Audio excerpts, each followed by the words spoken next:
date for August virtual platforms with the Let's Talk with Gooley and New Horizon Mental Health Support Group that we did on the 3rd and the 17th of August 2023. We thank God for blessing us to be able to do these two platforms, and also we're thankful to God for you who have come on to watch, to participate, and to present. If you desire to participate or call in, dial in, you are cordially invited. And if you want to participate as far as doing the presentation, you can always get in contact with us. So for Let's Talk with Gooley, we had Elder Gilbert Chestnut to come before us, and he had a very interesting topic. It is called the Leadership Stride. This gentleman is a close friend of ours, and he had 10 years of military experience, 30 years of leadership management at Walmart, and about 27 years of leadership at Gates of Faith Ministries, and 20 years of that as the chief administrator. We all had fellowship, our families together at Gates of Faith Ministries under the late Bishop Alfred L. Nicholson, and now his son, Elder Kyle Nicholson, is in leadership now as a pastor. But we thank God for those years we were there. We got some great training being there. So Elder Chestnut gave us some good information. So I want to share this with you, and just a review, just a tidbit of what we talked about. Of course, if you really want that information and you're participating, we can always send the clip to you because we record some of this information. So let's talk about the leadership stride. And what is leadership stride? Leadership stride is designed to enhance further development team, to enhance further develop team leadership as well as individual leadership. Stride by definition is walk with a long, decisive steps in a specified direction. Now, in the old days, the old school of thought is you had one leader, he or she was like a czar and dictated everything, wouldn't listen to input. It's what I say, that's what goes. But in this new era, it's, even though you have a leader, but it's more of a team concept. And it's very important that we go by a team concept. And he brought forth a old African proverb. Here's what it says. If you want to go quickly, go alone.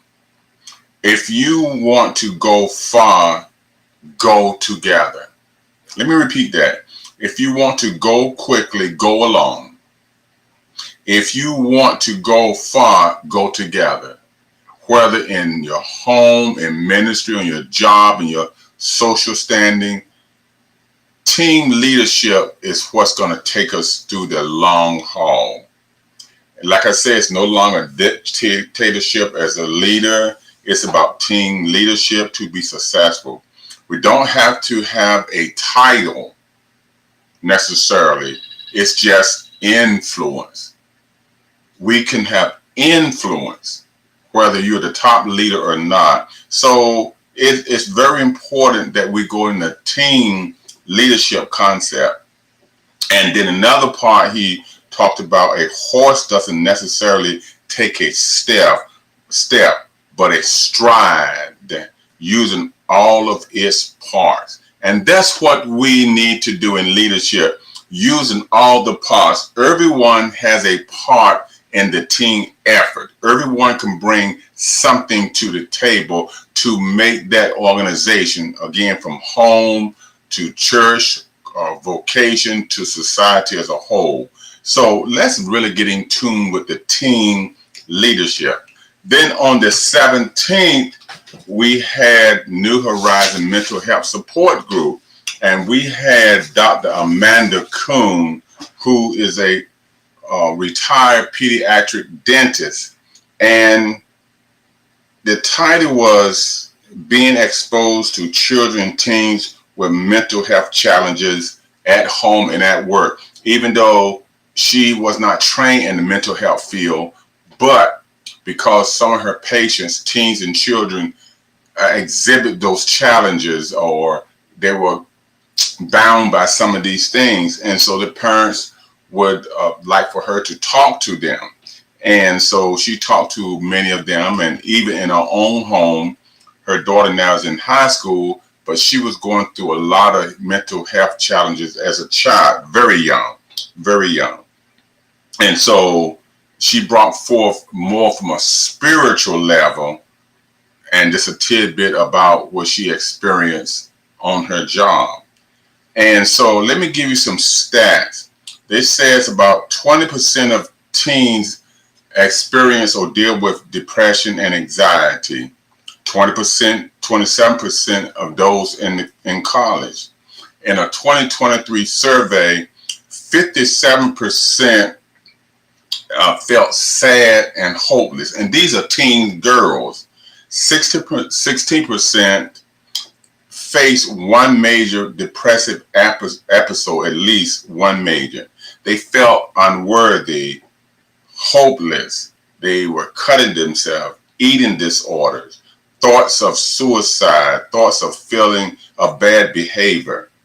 And also the mental health, spiritual effects upon us. Now we know there's some chemical imbalances, some things, traumatic experiences, but she put it all together as well as a spiritual challenge, because again, she talked about what her daughter went through. So I always say this: don't suffer alone if you have mental health challenges. And the people, the caretakers, who are the caretakers or the helps to those who are going through, also suffered.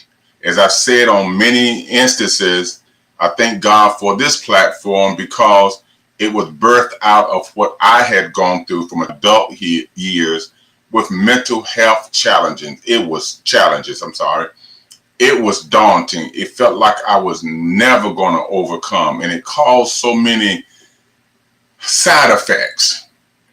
And you should hear my story sometime.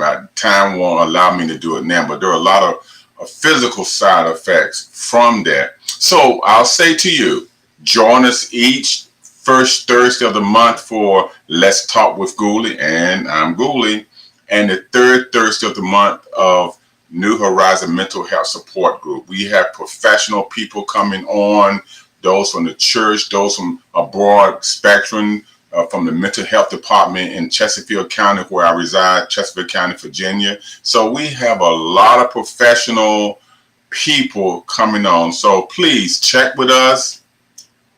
Please call, contact us again, but don't suffer in silence. Thank you, and I'll see you again next month.